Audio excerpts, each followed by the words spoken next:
is a little bit busy today, so I'm sitting in for him. I'm Dinke from the Colonizers. Most PMA guy you've ever known in your entire life. That's why I'm called Coach Dinke Nice Guy in the previous streams. So today we have Alan from Guam. We have also Blooming Mists and Huge Direction. Yeah, I did say that, or if you will, Softy from the previous days as well, playing the Hoo Hoo Ha Ha Man. So today we'll be looking over the games of Colonizer versus I forget their actual name, but their team was TBDR. Their team was TBDR, um, and it was played concurrent with the Sinking Ship versus War and Rage as well. So you didn't see it on the mainstream. So while we're letting Ken recover and we're postponing the finals, we'll be here to cast this game to fill in for you guys. So enjoy. Yeah, so starting the draft, right?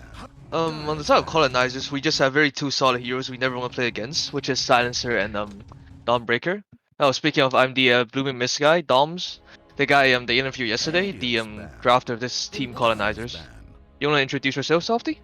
Oh, Okay, cool. Say hello, Alan. Welcome everyone again to day 2 of the War in the Pacific Invitational. Again, this was the missed game that was being played concurrently, and again, we'd like to thank our sponsors, Heavy Hitters, Windward Hills Memorial, and Guam Army National Guard. If you have time, please support them, and thank you for your continued patronage of Guam Lad Esports. Yeah, so we start with the Nature's Prophet opening as the first pick. Actually, we wanted second pick, ideally, but then the enemy team took first pick, so, we took Radiant instead. And then next up, Nature's Prophet, because, it's just such a flexible hero, right? We can play a support, we can play a core, it doesn't tell them anything. Maybe besides that, we like having a little bit of treants and pushing, but yeah, it's just such an all-around flexible hero. And then like TV that they just went in the reserve time, which generally speaking is something you shouldn't be doing because you should have a very good idea of what your first two bans are and what your first two picks are. Because it's gonna be the same every time, right? You want heroes that are unassuming, stuff that won't give intel away on what you want to play or how your team comp's gonna look out like. They picked two supports here, which it's it's it's not optimal because then right you either have to play your supports in really weird positions like putting them a core line or core grimstroke, or you have to do some weird stuff like you basically limit a lot of options on what you have for supports, and very generally speaking they're your main options for utility, right? Stuns, silences, etc. And then we just go yep sorry. So Dom, so generally speaking, you want to pick as flexible heroes as you can as your opening picks then. Yeah, because flexible heroes means that you can put them in lots of positions. So let's say I pick someone I meant to be post 1. Let's say I want a Nature's Prophet post 1 this case, right? And then they pick something that hard counters him. And even in that case, then I just put him on support, and then the hard counter isn't as detrimental to us, if that makes sense. We see that you guys banned Sven and Juggernaut. Generally, they're just strong farming carries. Yeah, we're also looking at how well they combo with their supports, because at this point we assume Grimstroke and Lion as supports, and that's very likely like 80-90% of the time, right? So we don't want, Sven stun to Grimstroke stun, or, Lion stun to a spin, or something of those. We just want to cut those out. And then, yeah, what do you ban next? I think we banned Anti-Mage here? we banned Anti-Mage because Yeah. in case we wanted to pick Storm, but now that we look back at it, it's probably not the best bet. Yeah, You don't want to pick Storm into Grim Lion. It's very control heavy. Yep. Not that easy to play into. They banned the Pio Narc rolling, which was quite interesting because, a PO supported by either Nature's Prophet Bounty Hunter, sorry, isn't what you usually think of for PO supports. But and yeah, it's kind of back to the whole picking two supports in first phase, right? Because they pick two supports, they can't take something like a Jakiro or a Earthshaker to I don't think Earthshaker's that great against PO, to be honest, but yeah, it's just the ban's kind of weird, but it makes sense because I think PO's still a pretty good hero right now. So our corner ban was also weird because you have a lot of options still to deal with the Arc Warden, so. Then they go into the reserve time.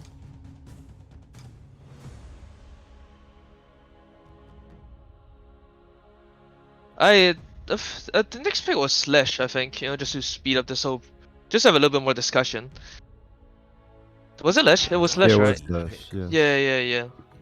And then yeah, they banned Shaman here, which this Shaman ban right tells me a lot of what they're thinking and help me get in their head because they're thinking like we're playing a post pre profit and a support bounty.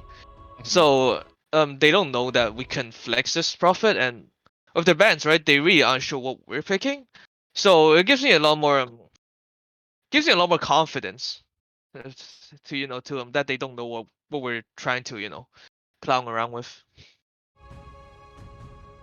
And then yeah, so So they yep, they will pick a Lash here, and which is I think is a very good pick because given we had a game plan, which so our game plan is to just have like Furonka as global presence with a bounty and then some high tempo mid, which can like run around the map and do stuff. And what we will lack is some sort of wave clear or some sort of like late game because we're banking on the high tempo early to mid game. And Lesh is one that can punish it very well for a few reasons. One of them being he can push towers very fast and he can wave clear. Another being he can play all three lanes. Like we don't know what position this Lesh is. So we decided to go over the zoo, but we weren't the most confident with Beastmaster into Lesh because Lesh can obviously clear these zoo like the balls and like the Helm Dom unit, you can clear pretty well and wave clear pretty well, which is what like Zoo doesn't like to play against. And overall, like because they can flex this Lesh everywhere, we're not sure what to pick right now. So we took a lot more time thinking about this fourth pick. yeah, it was actually a very nice pick from them. This was very impressive because to add on to what Softy has said, right? If we look at it from a drafting perspective, which is what I'm focused on, it's this hero can go in any single lane, which is very impressive impressive aspect of the hero. Because you look at they can go in safe lane, be a post 1, be a post 2, or even post 3, right? And then it's very threatening, those lanes because pair with a Lion. Lion guarantees the Lesh split Earth, and that's a lot of damage you're gonna be taking. And then Lesh is generally annoying hero for basically any hero to deal with, because he just has a great stun combo so with these two supports and could just go anywhere. So we pick it like carry that high counter Slash, then they just put him in the lane. So it was really hard for us to navigate around this pick, which is why we're digging so hard into our reserve time.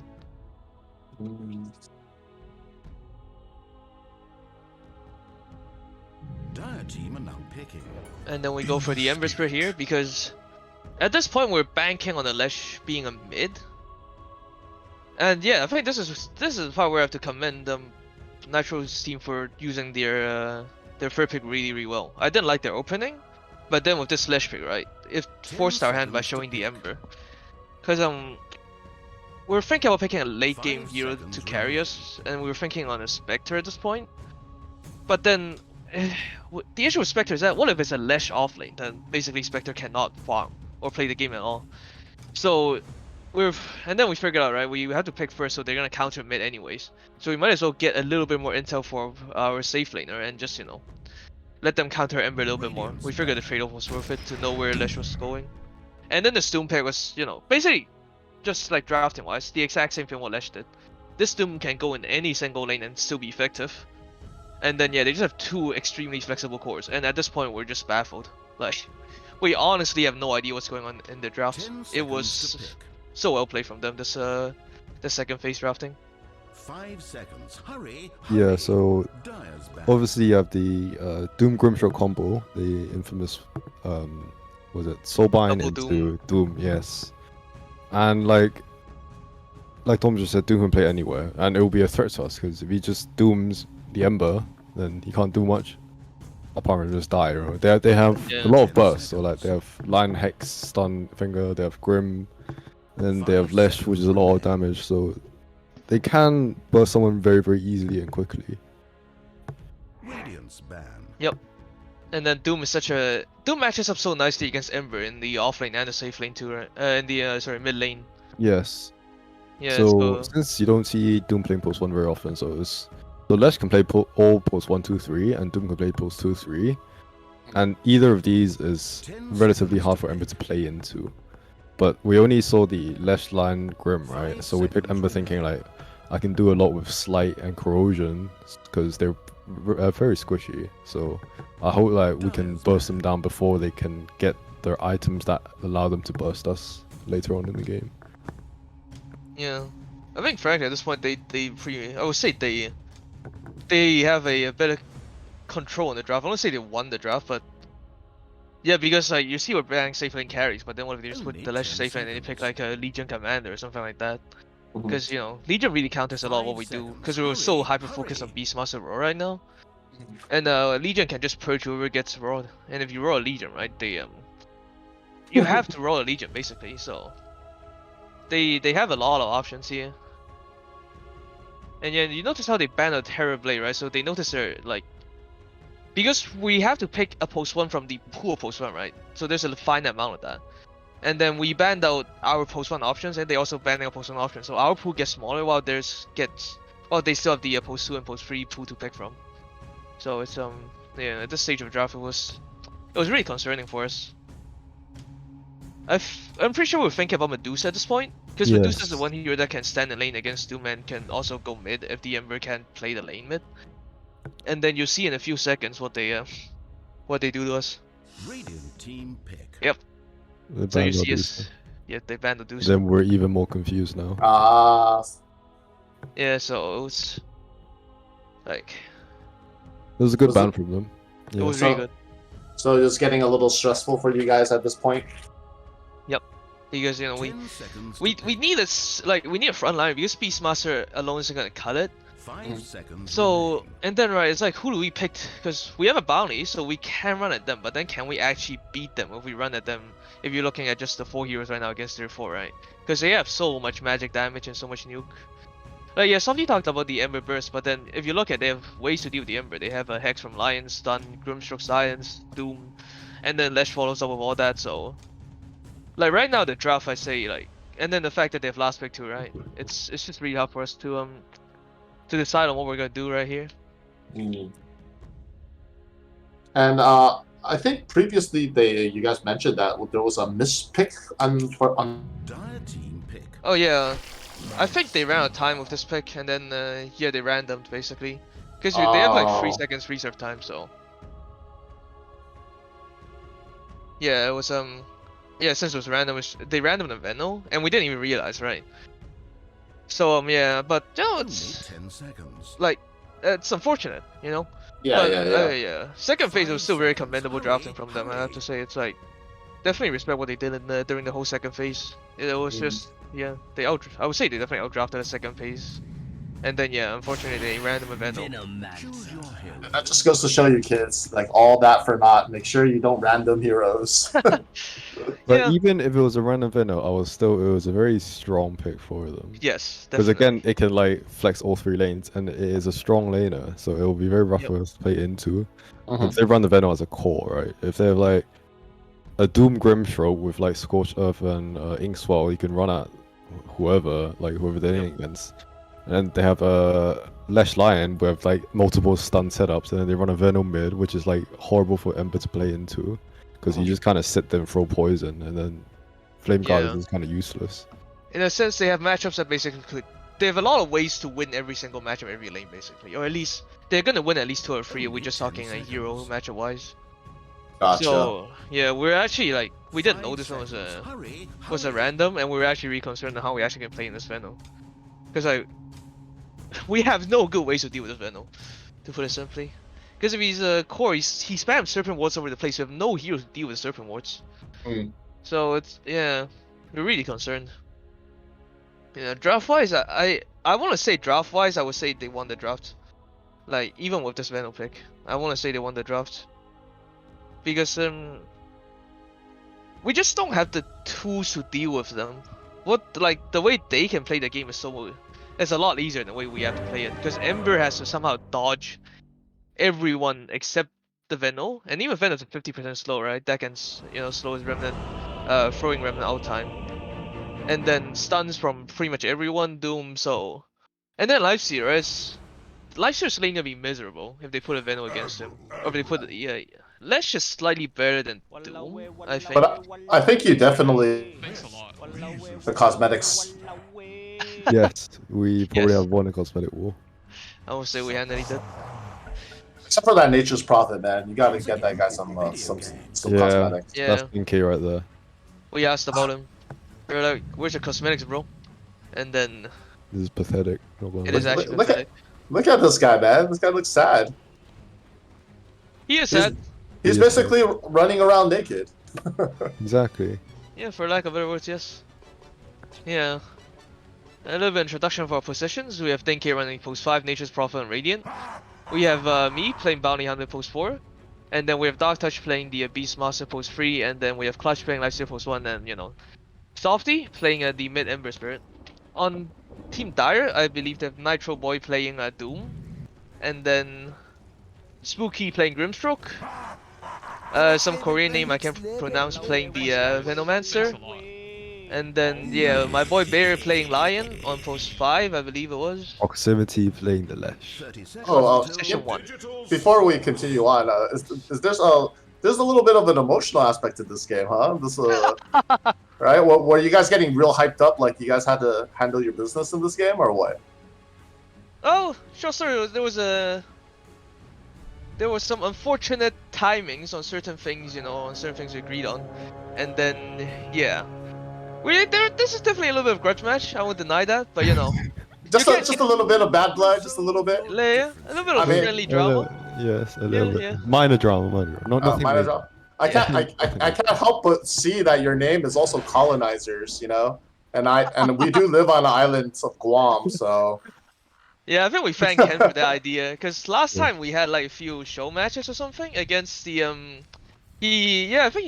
who did he invite? He invited us to play against a few dudes, Raging Tomato being one of them. And then yeah, he talked about it being island, so we had the idea to call ourselves Colonizers. And yeah, it's a throwback to that team. They sent the Grim mid, huh? Yeah, I Yeah. was very surprised with this Grim mid because I That was thought the it last would thing be we were expecting. Yeah, I thought it would be Venom mid, right? because it wouldn't. Yes, but it would. Grim mid isn't horrible in the sense that like it does a lot of magic bursts and it does a lot. It can scale pretty well. Like Soulbind does a lot of magic damage, wave clear, but it wouldn't be as dominant as a Venom mid basically. Yep. And I plus- think the Grimstroke was a mistake, to be honest. Yes. I think it would just be better with like a Doom Grimstroke and then Lesh Lion and then a Venom mid. I think that'll be our hardest league matchups. Yes. I got it. Yeah. If we look at it, right, like with a Venom mid, their team has a lot more. How to put this? They're a lot more bulkier. Right now, their only bulk is a Doom, and which you know, nobody can stand up to the Ember Slide or threaten him to not slide his entire backline, especially with support Venom. Before, right, if they put the Venom mid, then Ember can't get any farm to do any significant damage, and the Venom would just spam Plague Walks everywhere and just run over. But with a support Venom, you don't get the Plague War spam, so it's not as powerful in a sense. Yeah, top lane some action. That lane turned a lot easier than I thought, because he went for the maxing on the W. Edict. I forgot what you. Yeah. Edict. Yeah. And against Beastmaster, there's so many summons. The damage is so spread out. You don't clear the summons, nor do you damage the heroes. So yeah. And then on the bottom lane, we have the Lifesteal and the Nature's Prophet matchup against Doom and the Venom. Yeah. Venom made one crucial mistake earlier in the lane phase, which was trying to only buy 3 tangles and not buy more regen to trade with the Prophet. And he tried to fight the Prophet with only his passive against Prophet's 2-3 into himself with a Blightstone.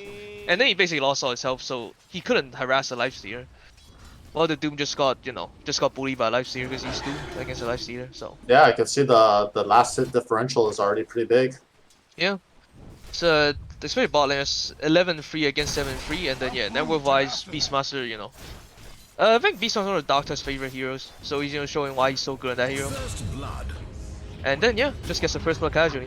Have you played any of these guys before previously? No, not these. Not Nitro Boy. But yeah, Lion just get run down. It's a part of the board. Part of the board. I don't think I had over Venom yet on the bounty.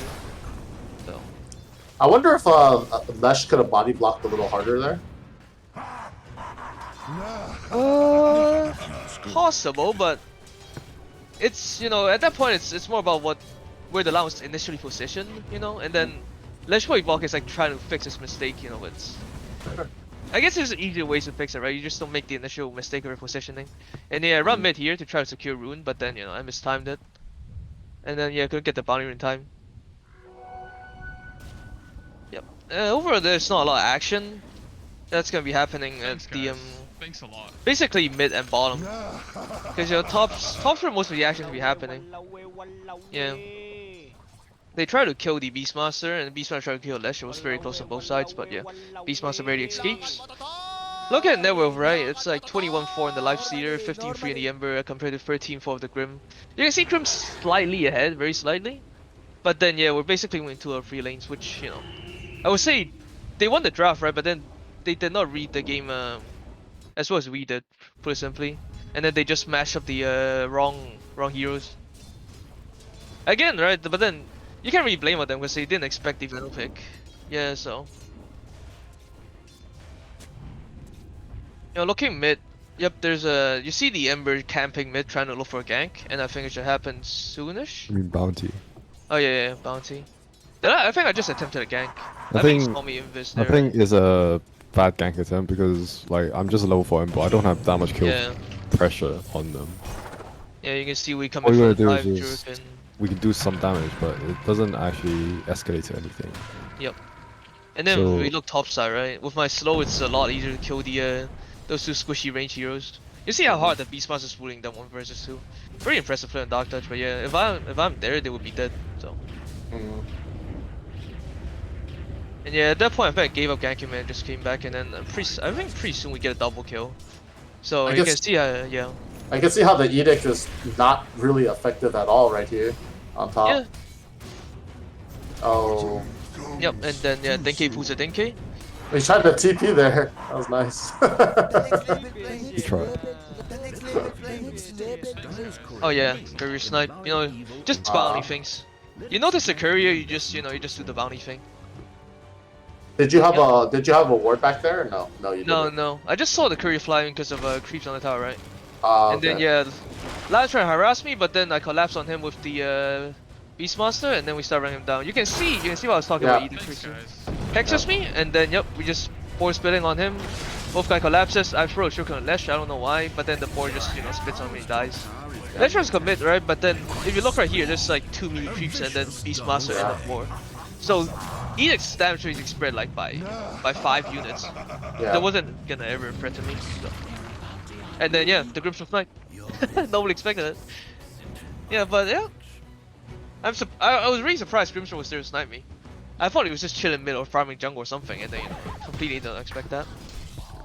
Yeah. But yeah, overall you see lanes going really well for Radiant right now, even though we said we're gonna have bad lanes, but yeah. I think the Venom will take Radiant mentally hurt them here. They're coming right now here in the Prophet, who's getting really low with the Scorcher, and they do get him. But then Bounty comes in, Rage pops, and they can't control his Lifestealer.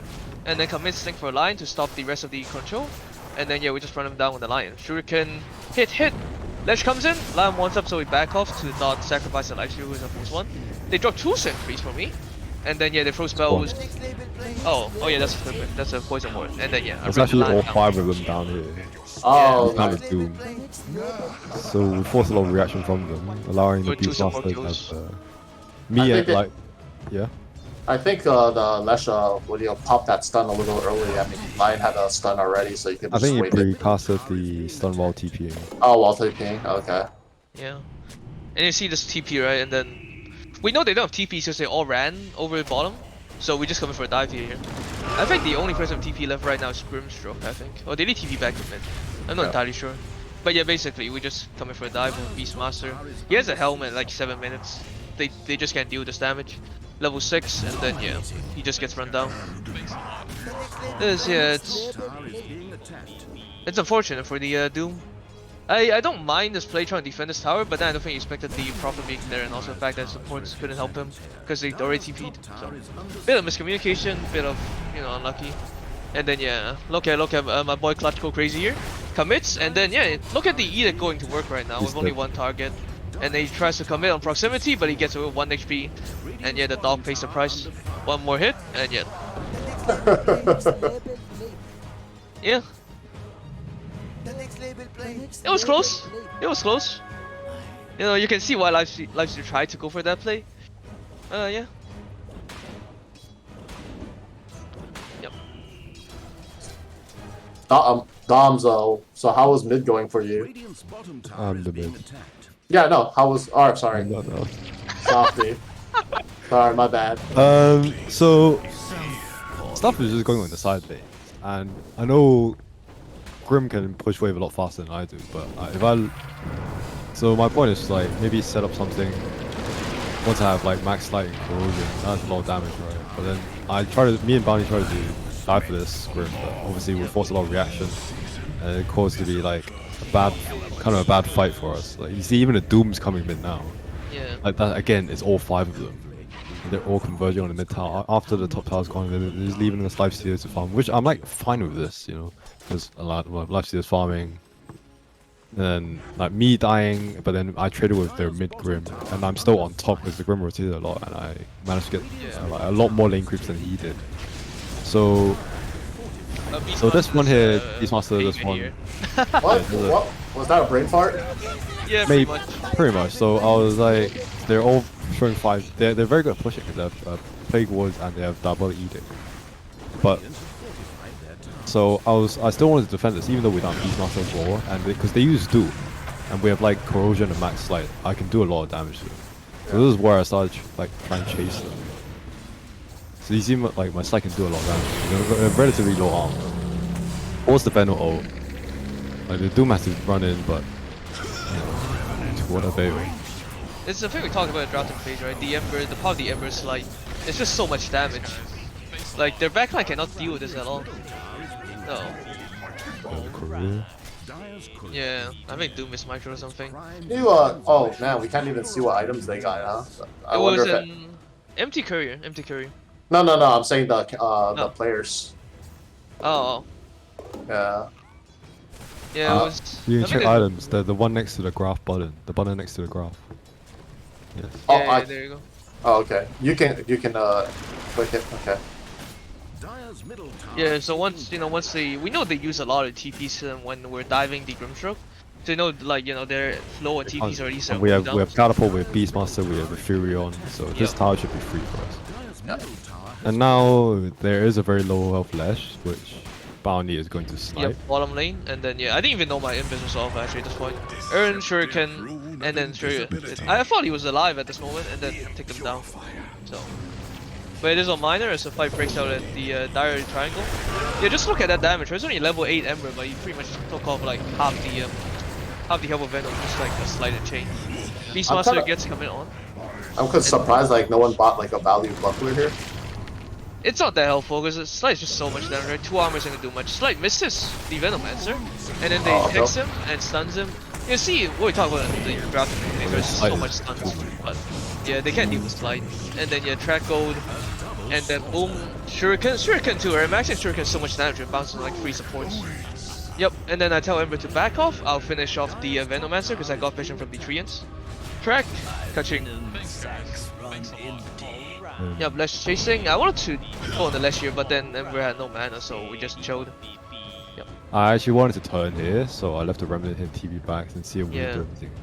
Plus there was a teleport bounty rune, so I could come back and steal the rune. tower is under siege. Yep. So yeah, overall that fight, right, they pretty much just... You can see how much control they had, right? Imagine if the Venom was core, and then if their team could survive just like one more spell rotation longer, so like 6-7 seconds longer. You can tell how they could have won that fight, right? They had one more round of spells, but yeah. We know Venom would try to D-ward, and then we just... Yep, I waited for him in front of the tier 2 tower. And yeah, that's just that. Dominant performance. And then Lion comes in, hexes me, and then see him, and then they kill our ops, stuns, Lash follow up, stun, and then Doom comes in, and then I'm just dead. You can see the Ember's like contemplating whether he can help, but then it was a slide, right? So Yeah. I mean, I think Softy was just watching you die personally. Just yeah, that's wants what to I make told sure. him. I just want my team to not come Because in. I know the Doom has Doom back up, so if I go in, I Yeah. will probably die too. No, I'm just dogging you, man. Just like, It's okay. But this Yeah. next illusion play is gonna win us the game. Yep. So focus on Doom, right? There's an illusion, and then you just send illusion anywhere, right? They smoked up, Dire's and top then tower is under siege. Doom walks in. Yeah, this is, and then he's still smoked up. He sees the Ember and he goes on full panic mode and commits every single spell. What? Yeah, smoke didn't pop, but it's like the pressure, right? Inside a game, you random a Veno, you get kind of tilted, and then you're under pressure because you feel like you're losing to Yeah, a yeah. guy who won like 3 track fights, and then Oh, that's hard. That's that was rough. So we That see they was use rough. Doom, and then we instantly go call for smoke play, pop it, and then we start running the triangle. Let your Beastmaster run first because he has the guaranteed stun. And then at this point you can see the whole of Darius rotating into jungle, and we thought they're going for a lifesteal. So we started drawing lines to run in the triangle. So we want our Lifesteal to connect with us, so he can go in first, and then once they run into their team, and then we can connect like a backstab. We get face from the Hawk on Grimstroke, and then Yeah, you just see how much it's slide bit- is. Wow. Yeah. That Beastmaster shredded the Lash. Wow. Yep. Lives taken. Yeah, quite the surprise. Yeah, you could, like, their mistake, right, is that every time we did something, they overreacted, like, by quite a big margin. So, in the end, right, we just eventually started getting more and more gold, because every time we got one, let's say we trade one kill, right, because we have the Bounty Hunter, that kill was one goal for us. And then, like, let's say the kill for the, example, the dive mid, right, where we trade Ember for Grimstroke, I didn't have track back. But then they rotated 5 people's time, and then when our Beastmaster and I guess Beastmaster was farming because we were rotating over to try to help. But now Lifesteal was farming, so by default we were already winning by that little bit, right? And then when they trade for our support or they trade for Beastmaster, we got 4 track kills and so on. So it's just how you slowly exploit that gap, the bounty on the hero. That's pretty much how they're slowly just losing. And then yep, I track, found a support, and I just go in there. Shuriken, try not Shuriken to target hitting because you get an extra bounce. I should have Shuriken from them, but yeah. Commits for the double finger, but then the Lifesteal invests in the Bounty Hunter who's invests and he just runs away. With the mech from the Ancient Prophet, and then now they have no big spells, we just come in for the fight. Bounce with Shuriken, Ember hops in, beautiful double chains. They slow with the Venom, but it doesn't matter, it's just too much damage at this point. Doom gets run down, beautiful Nation for ult, and yeah, Venom's dead too. That's a 5-man wipe, and that's GG called.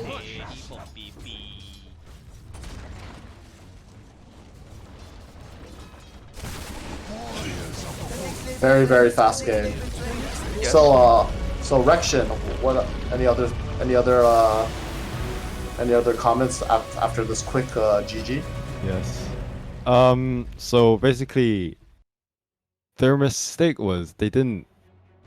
I feel like they were a lot stronger in the late stage, but they didn't really capitalize on that. But they were playing very passive until when we tried to make a move, they overreacted, which gave us a lot of space for the other side lanes. Right? I think that was one of the major mistakes they made. And obviously the lane choices as well. They were like quite minor, but it's not game losing. But yes, how they reacted and how they were playing while under pressure when we're like 4 people running around. Yeah, their team is very light on armor, and there's no armor items except for Doom's phase boots. Yes, Doom. Yeah. Yeah. It's quite absurd in a 15-minute game. Yeah. There's like literally. That's why we wanted the Ember instead of the Storm, because if they control the Storm's just dead. But if Ember can just constantly slight and harass them, and then they'll just eventually start backing off, and then we can chase them. Because we have Bounty with track, like Furion, can cut them off, Beastmaster. Did you steal one of their possessed masks? Yes. You have 2. Oh, okay. Yes, I found it on the ground somewhere. Yeah. That is. I think that's a great item. Yeah. Still. And then there were a bit on Colonizers I would like to add. It's like team fights, right? You see one fight at the Dire Triangle event, like 12 minutes. They committed everything on the Beastmaster. But that meant they just had no spells for the Ember. So it's they got I think there was that Beastmaster, they get what they can and get out. But then they recommitted because they fought the Embers alone, So it's just very minor mistakes, right? Like what Softy said, and that just builds up to the eventual lead we had. Yeah, and I think a little bit of the tilting from the beginning. Oh yeah, definitely. Yeah, definitely. Those are the mental warfare. Yes. All right. That was probably the quickest game of the War in the Pacific series so far, huh? I believe so. Mhm. Yeah. Okay. Uh, quick question about the colonizers. Let me know something about how you guys met, how you guys decided to enter the war in the Pacific, and maybe for those Guam players who want to scrim with you guys, because I'm sure Guam's Dota scene seems to have quite a number of players, but not as much organized play. So in the future, maybe you guys can let them know how they could get a hold of you guys for scrims or whatnot. I guess I'll start. So I think we have we have this server that we just basically a bunch of Dota players, and then I think the first ever time we played together as a team on the name Colonizers was it But 4 months earlier this year, back? way earlier this year. Yeah. I can't remember exactly when, but then basically Ken just had this idea, right? It's like inject some life into Guam scene by showing people how people from outside play and get more players around the scene, and then just get a bigger community, right? So he Sure. invited, because he's in the server, and he invited us to join and play a few games. So we have basically two teams, which is Colonizers and NOT, who's also in this tournament. Mhm. And then I forgot how he found a few Guam teams. Basically, we got a few Guam teams to agree to play against us. Mhm. And then and then that's how Colonizers came to be. Basically, it's just a bunch of people playing Dota, and then just happened to be same Discord server, and then Okay, awesome. Are you guys none of how many hours a week do you guys usually play Dota together as a group, you think? Because you guys seem to play very well together. So, about how much time do you think most players need to play with each other to build that type of rapport? I feel like it's a play style thing. I mean, yes, after you play a while, you can get used to each other, but Mhm. I think you find because that in shower gang a lot more, to be honest. Like, because right after I talk about after the first ever time colonizers came to be, and then we just like play a few Guam teams. We just kind of disbanded in a sense, and then we were all friends in server, and we just occasionally play with each other on the stack when when we happen to be on at the same time. But other than me and Softy who plays together often, basically it's just whoever's online just happens to be playing, right? So we don't Are, are you yeah. guys playing the roles that you usually play when you're alone, or did some people move around just to accommodate the rest of the team? um, Yeah, I you can talk think about it. you could say Dinky. All right, I'll just talk about them individually. So Dinky, I think he plays everything, but mainly he Okay. plays support better, Mhm. in my opinion. He may disagree, but I would. Yes, you play support better than your core. So yeah, so he plays support primarily post 5 because his Earth Spirit is. I doubt it. Amazing. I doubt Uh-huh. it. Okay. So Doms, he is a core player in the first hand, but he's very confident in his bounty on this post 4 role. So we just give him the bounty post 4, and he just like terrorized the map with, his one of his signature heroes. But primarily he is a post 2 or post 3 player. Okay. But we have another post 3 player, which is Dark Touch, and he plays like a fair amount of post 3 heroes, and Zoo one like Beastmaster seems to be one of his favorites, like more successful too, you know. So we Yes. just like, oh, we've even run Zoo, perfect. Like it's kind of meta, so we just throw him on the post 3 Beastmaster, and then we kind of just let Let Doms loose. Yeah. and Dark Touch and just win over the lane. And then Clutch is like, he's also a post 2 player, but I want to put him post. I mean, he's fine playing post 2, but I think in more sense he's better at like doing farming. Yeah, more like he plays those like SF, which is like a more farm oriented style. While I can play like the spirits, which is more like a temple based style, which fits more of the zoo plan. If that makes sense.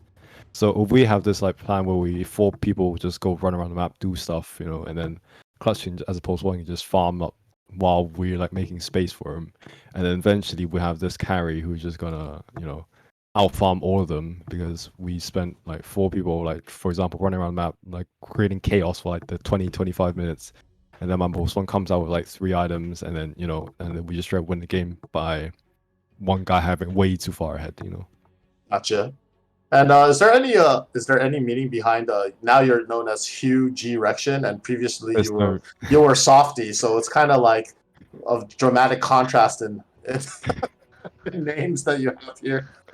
there's no dramatic meaning behind it. It was just a joke. Yeah. Oh, And okay. a lot of people have fell into the trap of He's a pronouncing funny his man. name. He's a Yeah, funny I'm guy. a funny man. I'm a funny man. Thumbs Let's up, see. thumbs up. Thumbs up. I'm funny guy. Yeah, Hugh is definitely a funny guy on stream, but he's deadly serious in the game. So, want to thank everybody over at the Colonizers for putting on a clinic in this game. They're facing off. Who are you guys facing in the finals again? What's the team name? I wasn't. Shower gang.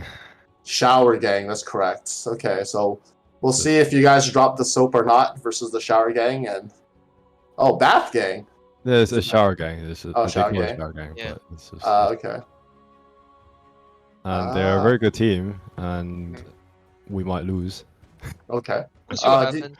We'll see what Yeah. happens. Okay. Do you guys your two games that you played were pretty easily, do you guys have any other strategies? Oh, you probably don't want to share your strategies on stream, but if you were, do you have any comments on how you might want to play the next game, or just keep with the bounty pick? We got paid to throw, so we'll probably pick like Denki as Earth Spirit. Okay. Yeah, that's all we need to throw, to be honest. So yeah, paid, yeah, whatever Denki likes to Yeah. call it. So Awesome. Do you guys have anything else? Anything else you guys want to mention? Why is No. Stinky so quiet this whole time? oh yeah, Denki just a lot more to say, but he's just Oh, he's observing, back? not talking. Why are you muted? Why? Oh, okay. Yeah, Denki is telling us he's muted on stream. Uh, okay. I mean, go ahead and say your piece, Dinky. I mean, okay. Be Well, shy, Stinky. Dinky's muted himself on stream, but he is the one streaming everything. So thank you very much, Dinky, for providing your equipment today. Yeah, no problems, no problems. Do we have a set schedule for the final match? Did Ken put out a final schedule? We will sort that out after discussing with Ken later on, because like we're friends with the other team as well, so it's very easy for us to sort out another schedule. Most likely it'll be next weekend, hopefully. Okay, and And- Shower Gang is mainly Singaporean players Malaysian. or Malaysian players? Malaysian Okay. players, yes. Okay. All right, so we can see who the true top dog in the Southeast Asian War in the Pacific teams is, huh? Yep. Okay, awesome. Yeah. Well, again, I'd like to thank everybody for watching the stream again. This is Laddie Esports hosting the Dota 2 War in the Pacific Invitational. And again, we'd like to thank our fine sponsors over at Heavy Hitters, Windward Memorial, and the Guam Army National Guard. And thank you again to Team The Colonizers going to the grand finals versus Shower Gang. To be determined, pay attention to all our social media, Facebook, Instagram, Twitter, Laddie Esports. And thank you guys again for watching. Thank you. Thank you and good night.